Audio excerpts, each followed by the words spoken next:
I feel like I can say this, you feel what I'm saying? Being such a die-hard Avatar fan as I am, I was heartbroken when I found out that Michael Dante Dimartino and Bryan Konietzko unfortunately had to leave the Netflix series, fam. You can check a video I did about it with Darth Daddy Lunga on the Great Council's YouTube channel, and obviously there's gonna be more Avatar videos to come, so please subscribe. I don't know where to start. Where do I start? I think it was 2018, fam. September 2018. We got that ill little promo image. As a matter of fact, I'm gonna add it in here.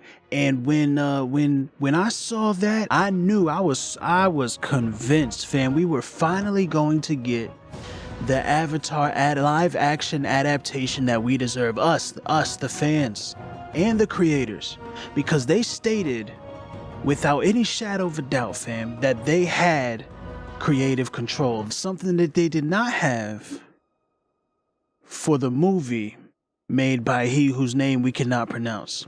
Yesterday, August 12th, the news dropped that Bryan and Mike had to leave the show, and I'm not excited about it. Today, on August 13th, 2020, we apparently have insider information, supposedly, from a source. I don't know that they're all too reputable, but that's not the point, right? What we're going to do is we're going to look at it and we're going to see what reasons they detail, right? Here on Fandom Wire. I don't know this publication. I don't know anything that I know that I haven't heard about them, so I don't know how reputable they are. Apparently they have somebody that's involved, they have some kind of source at Netflix, or maybe it's Mike, or maybe it's Bryan who's leaking it to him, or maybe they just made it up. But apparently they have reasons why the original creators of the widely renowned and much loved series had to leave the live action adaptation, fam. So we're just gonna skim through here real quick and take a look at it. That's some pretty dope fan art. I don't know if any of this is true, but if it is, we're gonna look into it. And we're gonna find out who was bugging, fam. Was Netflix bugging, or were Michael and Bryan bugging? For the sake of the conversation that I'm trying to have here, right? I'm gonna take each of the 3 points for face value and say who was bugging. Was Netflix bugging, or was Bryan and Michael bugging? You know, and then I guess, I don't know. We'll see how it turns out. I was so heartbroken yesterday, fam. I can't even talk about it, man. Avatar The Last Airbender fans are still reeling from the news. Creators Michael Dante Dimartino and Bryan Konietzko exiting Netflix's upcoming live-action adaptation. Absolutely heartbroken, like I said. I don't really care. Creative differences. I don't even know that they said creative differences, or at least they didn't say it in any of the pieces that I saw. But I only saw people reporting on it. I never actually went and looked at Bryan or Mike's personal pages to see how they felt about it. Probably should have, but I knew that they weren't going to say anything because, man, they're upstanding gentlemen. You feel what I'm saying? But it's apparently Fandom Wire, who, again, a publication I've never heard of, spoke exclusively to multiple sources inside Netflix and the upcoming Avatar The Last Airbender series itself to confirm the real reasons behind their exit. Spoke to multiple sources involved with Netflix and involved directly with the show. I certainly hope that they're not making this up just to capitalize off of the love of my Avatar series, you feel what I'm saying? But I don't know, who knows, man. We'll see. All right, man, 3 main reasons what they say here. The budget. Cool. You know what? The creators wanted a bigger budget. Cool. I understand Netflix wasn't ready to give them a bigger budget. On this one, I'll give Netflix the benefit of the doubt, man. You feel what I'm saying? They're not a terrible company. They clearly know what they're doing. They make quality content. They also do make a lot of trash. They make a lot of trash. Did you watch Cursed? I couldn't even get through it, fam. All right, I'm just saying they make a lot of trash. But a lot of times with Netflix, you feel what I'm saying? Even with the animated stuff, they'll give it a season, low budget season, kind of like The Dragon Prince. The creator of The Dragon Prince is a writer who wrote on Avatar The Last Airbender, among other things, obviously. What was his name? Ehas. The first season of that was kind of rough. The animation was very cheap, but it was such a well-written show that it made it for another 2 seasons with a 4th one on the way. And the budget had increased. So had the creators stuck it out for the budget, I imagine that Netflix would have given them the money that they deserved for that second and each subsequent season. I mean, I can understand why they wanted a bigger budget. On the other hand, because like the Avatar world is just look at this picture. You got to create this kind of stuff. This is all CGI. The Avatar world is a very unique, colorful, vibrant, and inventive world. Even though it's more of a historical fiction, it's going to take a pretty big and hefty budget to fully realize the Avatar world, especially the bending. That was one thing that he whose name I cannot pronounce got very incredibly and horribly wrong. And that was a feature film, fam. They had budget. They ran out. Do you remember all the earthbenders, bro? And then they did all that whole dancing in that move, and they had all the intensity, and all they shot out was that pebble? Oh, it was a travesty. It was a travesty. So I can understand why the creators would want more of a budget, but alas, Netflix has a history. They have a tendency. They have set a precedence. They have a pattern. The first seasons of very, very high quality shows have very cheap budgets and still turn out to be good and earn higher budgets following. So remember, I don't like the tone of this article right here. I just don't like how these. Remember, Dimartino and Konietzko have only worked in animation and are not as experienced in creating live action projects. I heard John Campea say that same shit the other day, and I respect John Campea. That's an honorable, good Canadian kid. You feel what I'm saying? But he was on his show. Matter of fact, today, on his show earlier today, he said the creators only did animation. They don't have any experience really with live action, so maybe they needed to take a back seat and trust Netflix on this. They took a back seat, or were forced to take a back seat, and trusted he whose name should not be pronounced, and that ended up being trash. I can understand why they would feel much more strongly and be much more assertive this time around. It looks like point number 2 is the diversity of the cast. We had a problem with the race bending. I don't know if y'all remember that scandal. If this is true, it's really starting to feel like the live action movie adaptation all over again, and I don't like it. And I can understand being from the mind point of the creators who are already scarred from their prior experience. Already scarred, bro. I can understand why they would have to be like, all right, you know what? I gotta back up. Control, bro. Control. You gotta own your shit. You gotta own your shit, man. But anyway, let me go ahead and read what they're saying here. Aside from reining in the budget, Netflix also wanted the ability to consider some white actors for the series. Nope. Nuh-uh. Absolutely not. No. The Avatar world doesn't have white people in it. I know white people want to be a part of everything, and I get it. You know what I'm saying? If the whole world was designed and pretty much orchestrated, built up to tell me that I own everything and I have rights to everything, and anytime I go anywhere, I can just take and destroy and pillage and do everything else, you feel what I'm saying? Then I can understand why I would feel a compulsion to just be involved in everything. I mean, who are the nosiest neighbors? Who's always running around here trying to tell people how to live their lives? The Avatar world doesn't have any white folks in it. People can pretend, you feel what I'm saying, that, oh, it was never explicitly stated. It doesn't matter, fam. I don't even want to talk about this anyway. Aside from reining in the budget, Netflix, blah, this was a non-starter for the creators. Yes.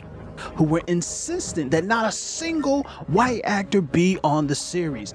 Yes. Now I understand that there's some talk, but I remember there being some talk from a very, very small minority about cultural appropriation because the creators of the show are white, both white men. Many of the voice actors are white.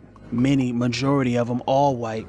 You know what I'm saying? But yet the main theme throughout the show is predominantly Asian. The Water Tribe, Katara and Sokka, and all the other Water Tribe members, we would call them Native Americans because we're in America, but they kind of came over here from Asia. They look more like Asians than anything else, you feel what I'm saying? So Inuits is probably the terminology that I would use that is widely accepted. So there was some concern that it was cultural appropriation on their part. But even in this article, it says here, while some have criticized the creators, both white, for their appropriation of Asian characters and culture voiced predominantly by white actors. It's true.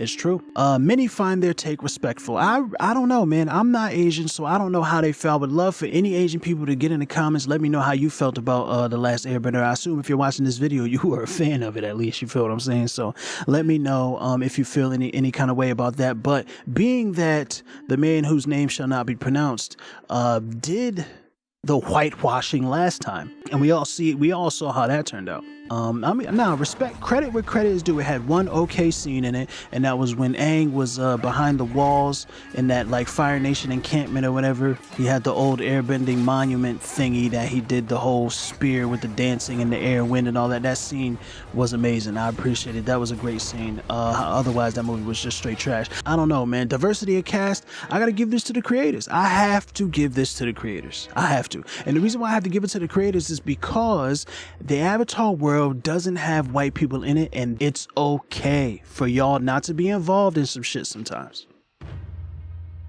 Netflix, I can understand, you feel what I'm saying? Majority of America is white. Maybe they got something to it. I don't know. Maybe there's something to it. Either way, I side with the creators. If this is real, keep Avatar as non-white as possible. The overall tone is part 3. Now this could be true, because when Sun said that whatever gets put up on that screen is not my vision, the first thing that came to my mind, creative differences.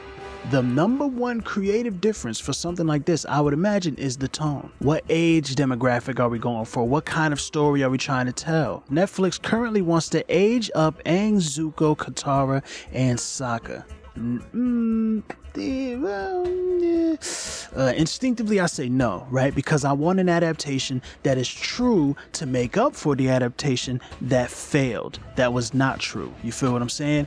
And whatever more mature and aged up content or types of stories you want to tell, we have a series for that. They also want to separate the live action series from the animated one by creating a darker, mature tone with more romance, sex, and blood. No. Dimartino and Konietzko rightfully disagreed and remained adamant that the show remained aimed at kids. It's a kids show, fam. Ultimately, it's a kids show. Now, you want to say some of the jokes on the show were super childish and it kind of took away from the impact of some of the more heavier themes?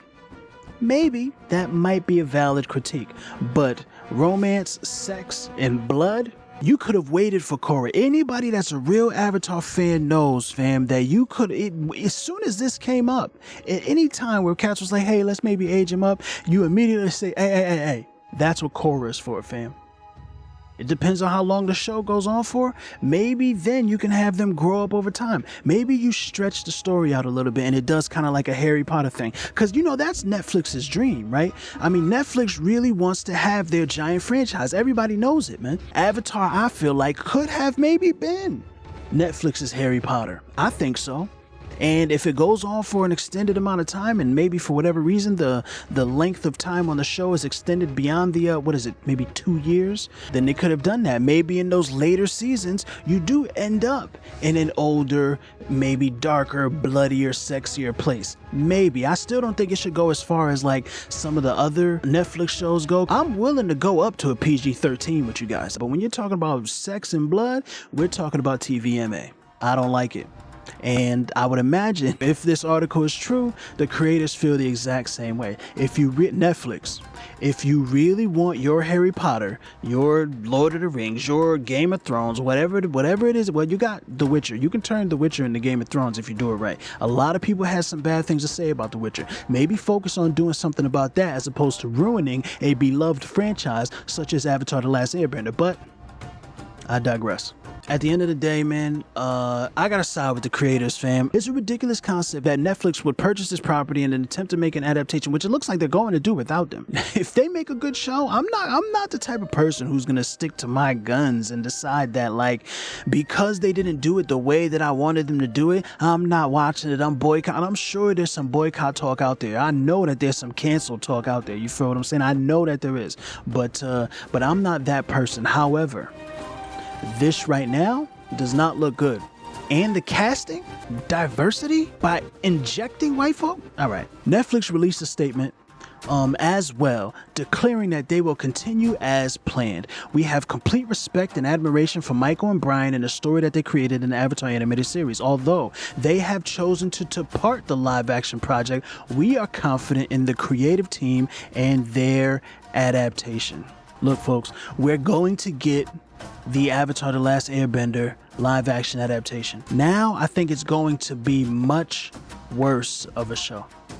I could be wrong. If I am wrong, you'll see me right on here with a video praising it and denouncing my own statements whenever this show drops. How do you feel about it, man? If you think that Netflix is making a grave mistake by not capitulating, which I think they should have, they should have bowed down. These folks, whether it was lightning in a bottle, right, or it was the product, which I think it was, of love, dedication, and planning, Bryan Konietzko and Michael Dante Dimartino created an incredible series. There's not anyone in the world, as far as I can see, that doesn't like it. Trust their vision. It worked. Now, cats want to maybe talk about Korra. It didn't work. That's because the studio. I promise you, because Bryan and Michael's plan was to have 2 seasons.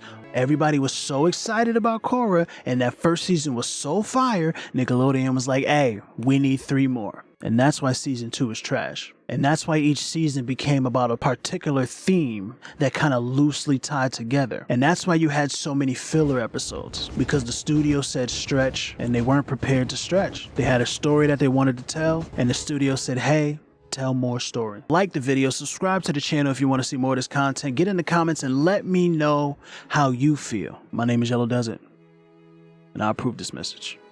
Peace.